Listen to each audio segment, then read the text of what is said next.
and welcome back to my channel. My name is Johanna, and for those of you who are new here, welcome.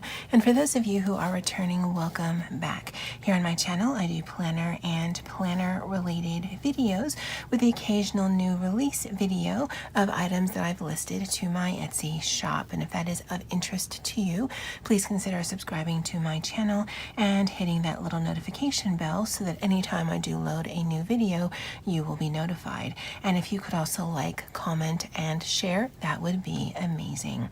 So I've talked about this before, but I actually wanted to film it just to kind of go over what it was that I was thinking of.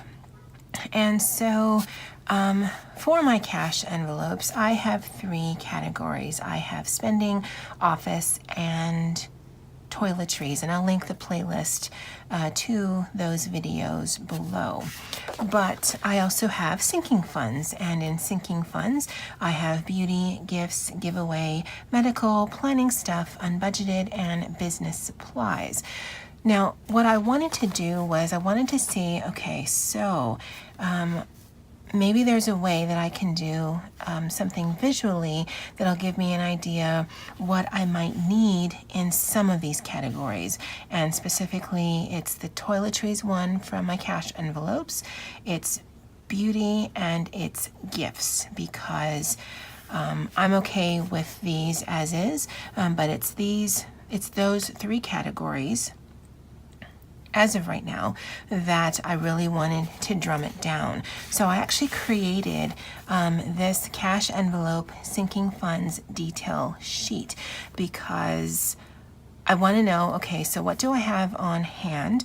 And then going forward, so we're finishing up April, going forward for May, am I going to need any of these items?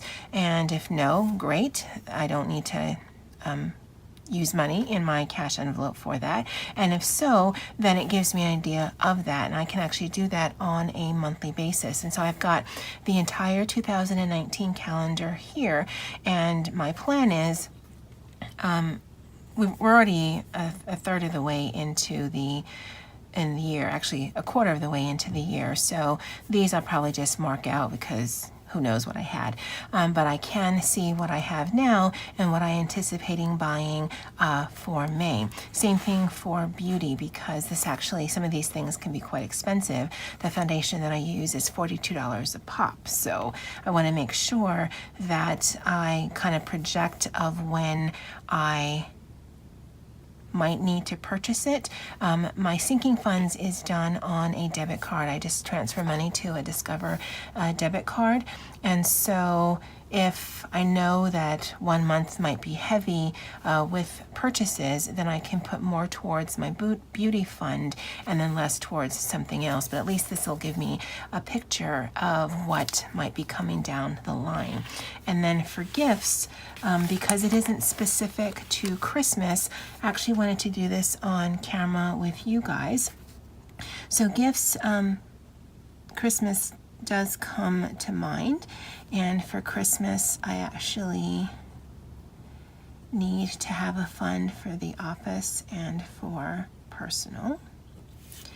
And then birthday, that will be funneled down from office to personal. And then there's administrative professional day.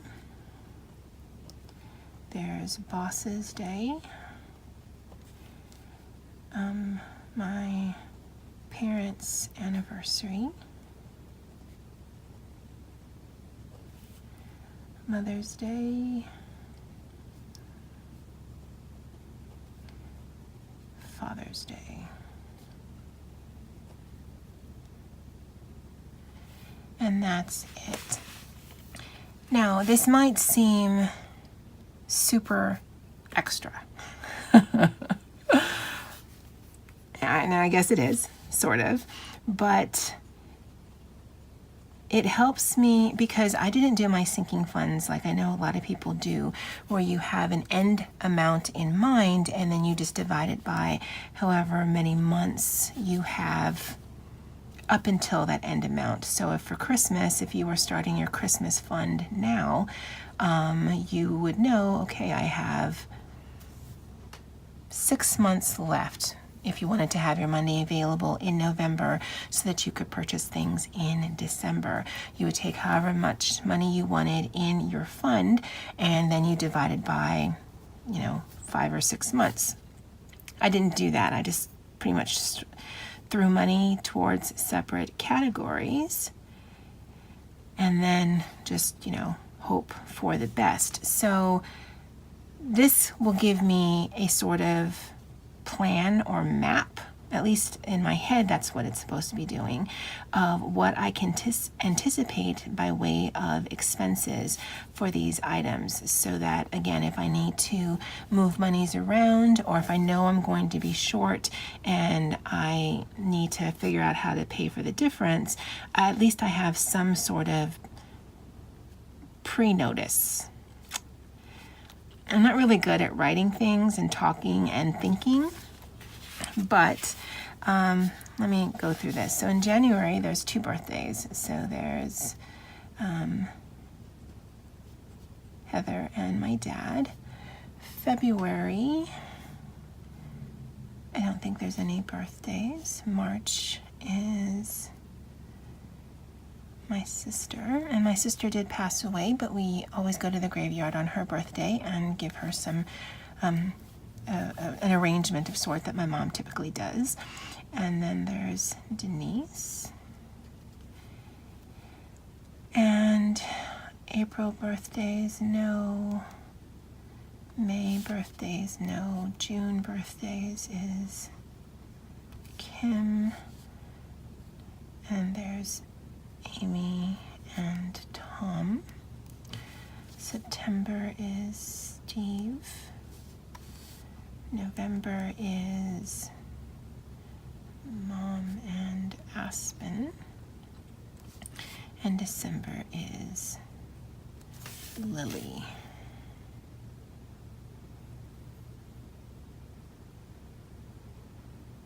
Yeah, I think that's all the birthdays for the month.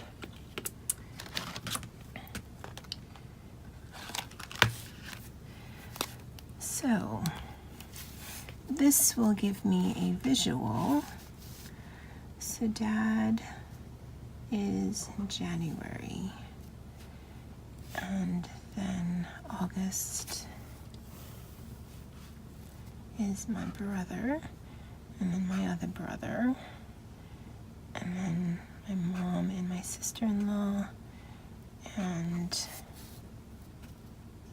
my niece, and my sister. And then office, there's one there, there's one there, one there, and one there. And that's just the people in my immediate office. And so I know, all right, so coming up, there's a birthday in June, so we'll need to talk about that, and there'll probably be money that needs to go there. In August, I'm going to have 2 birthdays, and then my niece is born in December, so she's going to get both a birthday gift and a Christmas gift. So those are things I'm just going to need to be aware of to start thinking about, am I going to buy something early, or just what the budget might be for that. Because again, I do have monies that I'm putting towards gifts, but this just gives you an idea at any given time what it is that I might need. Now for the office, I actually need to have some monies available in November because we do Secret Santa amongst our immediate department, but we also, last year we did anyway, we pulled together and gave small little gift baskets to other departments.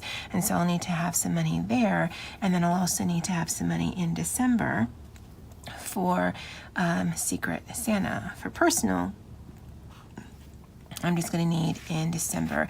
Even though we ship some things out to my brother because he's on the mainland, I can do that in the beginning of December, so that's fine. Maybe I should just do half.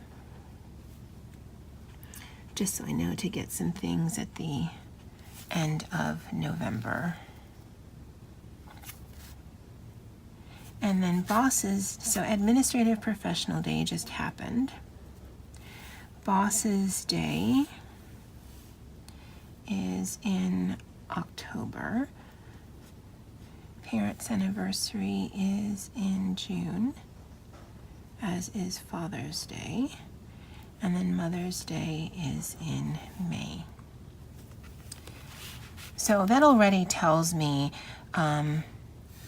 exactly, or just, it just gives me a visual of what I can expect by way of expenses, because now this is the March one. I haven't done the April one yet, but going into April, I had $121 in my gifts category in my sinking funds. And actually, I'm pretty sure that's changed, but because I did have some expenses here in April.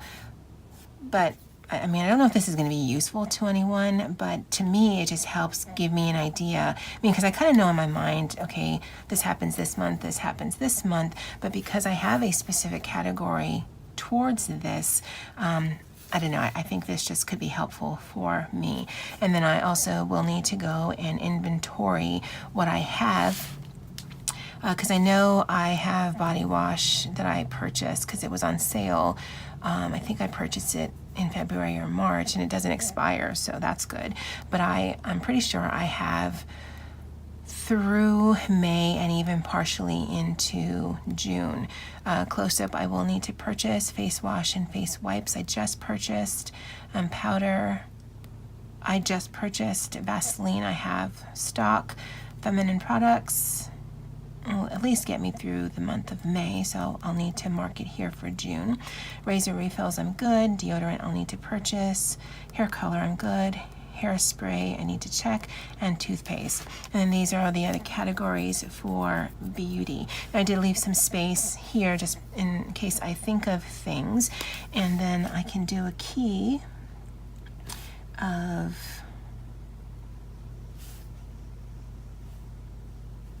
how do I want to do this? I guess we'll do a key of purple is need.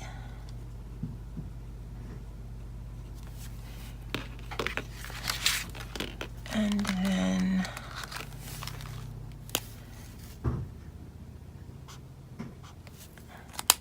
pink is have.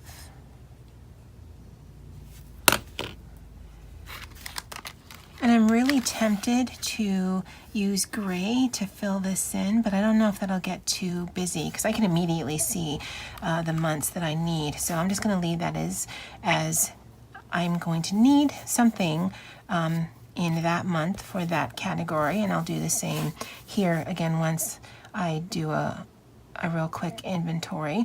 And then if I do need to, or if I already have it, then I'll mark it in red. So for these months, they'll probably be all red just because I want to be consistent. But for these, there'll be some smattering of different colors.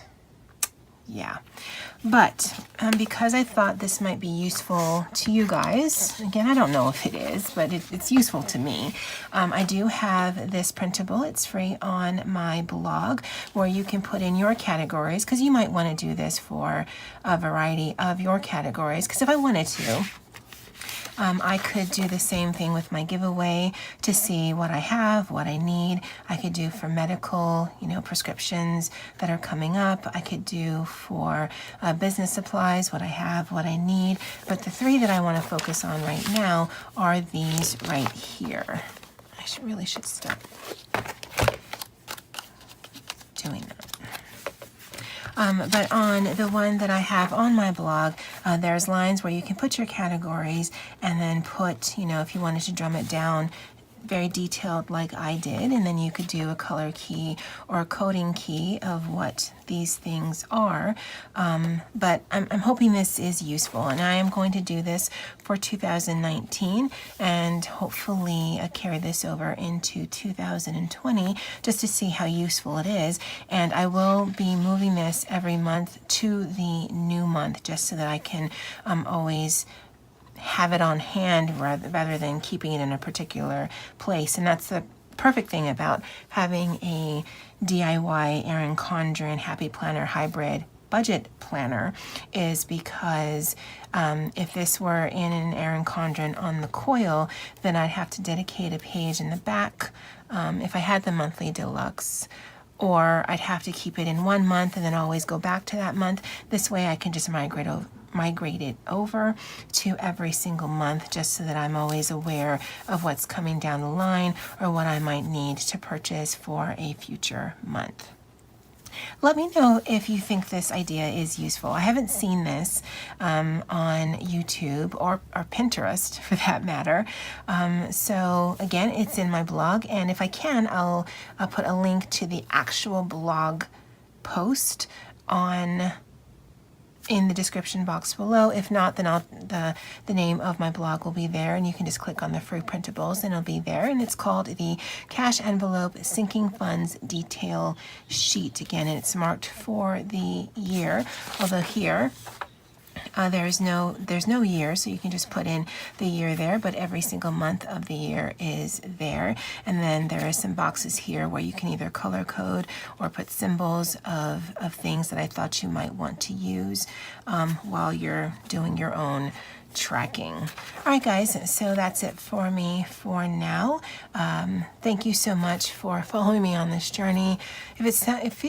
If it feels like I'm just sort of fumbling my way through it, that's exactly what's happening, because I'm just trying to figure things out and trying to make things as easy on myself as I can. And I'm really hoping this is helpful to you. And as always, aloha.